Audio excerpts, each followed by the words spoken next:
Bien. On va parler du nouveau gouvernement d'Emmanuel Macron ou d'Édouard Philippe, parce que ça reste le gouvernement du président de la République. Ça, il n'y a aucun doute que là, vous avez un homme qui ne va pas être dans l'exercice léger de la responsabilité du pouvoir. On a d'ores et déjà compris que, contrairement à ce qu'il nous avait raconté durant la campagne électorale où il serait le président de la République de l'article 5, les grands arbitrages, il sera aussi très clairement celui qui détermine et conduit la politique de la nation, c'est-à-dire normalement la fonction du Premier ministre. Diriez-vous que le nouveau président de la République vient de connaître sa première crise politique un mois et demi après son élection? Ce qui est sûr, c'est qu'on a quand même... je vous rappelle tout de même que nous avons attendu le gouvernement, je crois, 24 ou 48 heures de plus parce qu'il fallait faire des vérifications supplémentaires. De toute évidence. Vous parlez du premier gouvernement, oui, bien le entendu. premier gouvernement. Bon, on a quand même une chute de combien? 4, 5 4 ou 5. Et BPI qui fait l'objet d'une perquisition hier, ou tout du moins Havas ou Publicis, parce qu'il y a un contrat compliqué entre BPI géré par Madame Pénicaud, qui est aujourd'hui ministre, et une grande boîte de com dans le cadre du déplacement d'Emmanuel Macron au CES à Las Vegas. Donc on voit bien que on a eu depuis un mois une construction gouvernementale pour laquelle, pour le moins chaotique. Ça ne fait absolument aucun doute pour personne. Voilà, je crois qu'il y a très clairement aujourd'hui un allié politique qui a disparu, qui est le MoDem. Pourtant, François Bayrou dit il reste deux ministres, nous restons un partenaire. Écoutez, moi je veux bien ce qu'on veut. C'est de la poudre aux yeux. Mais quand vous n'avez pas besoin du MoDem pour construire votre majorité, ce qui est le cas puisque les députés En Marche se suffisent pour avoir la majorité, et quand en plus l'architecture gouvernementale nouvelle fait plutôt la place à des gens issus de la droite et du centre plutôt qu'au MoDem, puisqu'il ne reste plus au gouvernement qu'une personne, qui n'a d'ailleurs pas d'attribution, qui est Jacqueline Gouraud, puisqu'elle est ministre auprès du ministre de l'Intérieur sans aucune attribution pour le moins à l'instant. Vous voyez bien que l'équilibre politique a changé, contrairement à ce que j'ai compris que dira votre collègue tout à l'heure. Pour Emmanuel Macron, est-ce qu'il ne valait pas mieux avoir François Bayrou à ses côtés, au gouvernement, qu'à l'extérieur?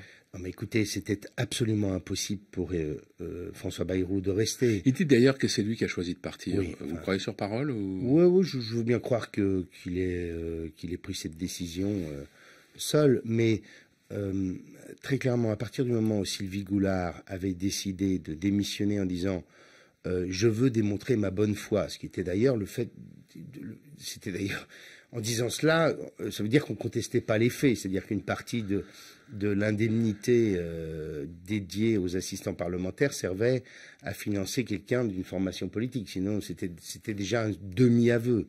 Il était évident que François Bayrou devenait le lapin dans les phares de la voiture, en quelque sorte, puisqu'il était le prochain pour lequel on aurait les mêmes interrogations. Oui. 4 ministres, donc, contraints de quitter le gouvernement pour ce qui, pour l'instant, reste des soupçons. Aucun d'entre eux n'est mis en examen. Est-ce que ça doit devenir la nouvelle règle ou est-ce qu'on va trop loin aujourd'hui? Je pense que la question, c'est pas la règle. La question, c'est est-ce que vous êtes en situation de pouvoir exercer votre attribution, vos compétences, la pression ministérielle de chaque instant. Dès lors que vous êtes encombré par 10 questions par jour sur telle révélation de tel média, telle interview, vous êtes incapable d'exercer votre ministère avec la sérénité, la force dont vous avez besoin. Et donc, en clair, c'est presque une question d'équilibre personnel.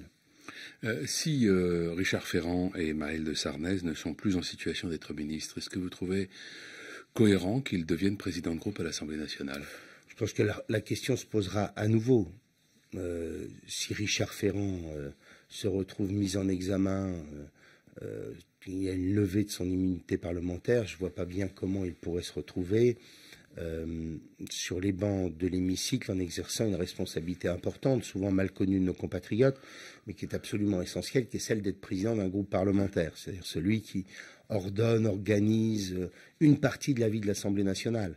Et donc la question pourra se poser ou pourrait se poser dans quelques mois, ça fait pas de doute. Alors il devait initialement être question d'un remaniement assez léger, il est finalement plus profond, il y a 11 nouvelles têtes. Vous avez été ministre de la Défense, Hervé Morin, est-ce que vous connaissez Florence Parly qui occupe désormais ce poste? Oui, je la connais parce que en tant que président de région, j'ai eu l'occasion de travailler avec elle sur le grand programme ferroviaire que nous sommes en train de mener et c'est une femme que j'apprécie dans sa capacité. Voilà, c'est une femme qui a le cortex pour pouvoir exercer une telle responsabilité, ça ne fait absolument aucun doute. Ce n'est pas une spécialiste des questions de défense. Elle a été secrétaire d'État au budget de Lionel Jospin. Ouais, je me souviens d'elle. Elle dirigeait jusqu'à hier, je pense, la division voyageurs de la SNCF, la Société nationale des chemins de fer. Comment sa nomination à ce poste peut-elle être perçue, selon vous, par les armées ? Moi, j'ai jamais pensé que pour exercer une fonction ministérielle, il fallait avoir une compétence technique considérable dans le domaine dans lequel vous êtes. Mais au moins un tropisme, peut-être, non ? Oui, je crois, peut-être qu'il y a là. Je crois au contraire que le fait d'être un peu neuf dans un métier, si je puis dire, permet de prendre de la hauteur, de se poser les questions, de ne pas immédiatement rentrer dans les questions techniques ou technocratiques dans lesquelles on veut vous faire tomber pour ne pas pouvoir prendre les grands arbitrages. Je pense qu'au contraire, on a besoin à chaque fois d'une vision neuve quand on a quelqu'un qui rentre dans une fonction ministérielle. Ce qui est plus étonnant, c'est l'intitulé de ministre des Armées. Je voulais vous demander ce que vous en pensez justement. Ça n'est pas le ministère de la Défense, mais celui des Armées. Lors de la composition du premier gouvernement, c'est une question que je me suis posée. Je me suis dit, mais quel est le sens de cette appellation qui a existé dans le temps ? Est-ce que c'est en quelque sorte vouloir réduire les attributions du ministre de la Défense, entre guillemets? Le ministre des Armées a le sentiment que c'est celui qui s'occupe du budget, celui de la préparation opérationnelle et de l'intendance. Alors, ce qui fait partie du cœur de la compétence du ministre de la Défense. Mais qu'aujourd'hui, le ministre de la Défense, il est aussi un homme qui a une vraie politique, qui doit mener une politique industrielle. C'est un secteur absolument central. C'est 200 à 250 000 emplois en France. Ce sont des niveaux de technologie considérables avec des retombées dans le civil. Et puis, c'est aussi, en quelque sorte, le numéro 2 de la politique étrangère d'un gouvernement. Il y a le ministre des Affaires étrangères, et puis celui qui fait aussi de la politique étrangère, c'est le ministre de la Défense. Et donc, on a le sentiment, en quelque sorte, qu'on a voulu enlever cette attribution pour la confier à qui ?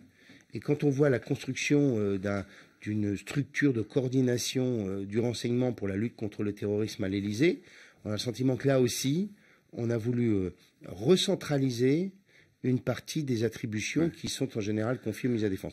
Et d'ailleurs, à travers cette question, il y a une question fondamentale, c'est l'idée qu'il faudrait que le rétablissement du pays passerait par la centralisation absolue du pouvoir dans les mains d'un homme. Je pense que c'est une erreur absolument fondamentale. Le redressement du pays passera aussi par les territoires, par les régions, par des territoires capables d'innover, d'expérimenter, de porter des politiques idoines en fonction des problématiques de leur territoire et non pas par un système complètement centralisé qui très vite se bloque. Rapidement, Hervé Morin, est-ce que vous approuvez la création de ce groupe des constructifs, LR, UDI, qui soutiendra Emmanuel Macron ? Écoutez, observez qu'il n'y a pas tant de ça de députés LR qui sont partis dans les groupes des constructifs, puisque si j'ai bien compris, les UDI sont plus nombreux que les LR. Et deuxième chose, moi je pense qu'il est quand même compliqué pour un député UDI ou LR élu contre un candidat En Marche, 8 jours après, de dire je participe à un groupe qui sera dans la majorité présidentielle. Il va falloir qu'il explique à leurs électeurs. Pour ceux qui ont été protégés par les En Marche, pourquoi pas. Pour les autres, c'est tout de même assez complexe, assez compliqué de dire à vos compatriotes, vous m'avez fait confiance et maintenant je vais dans un autre groupe. Merci Hervé Morin.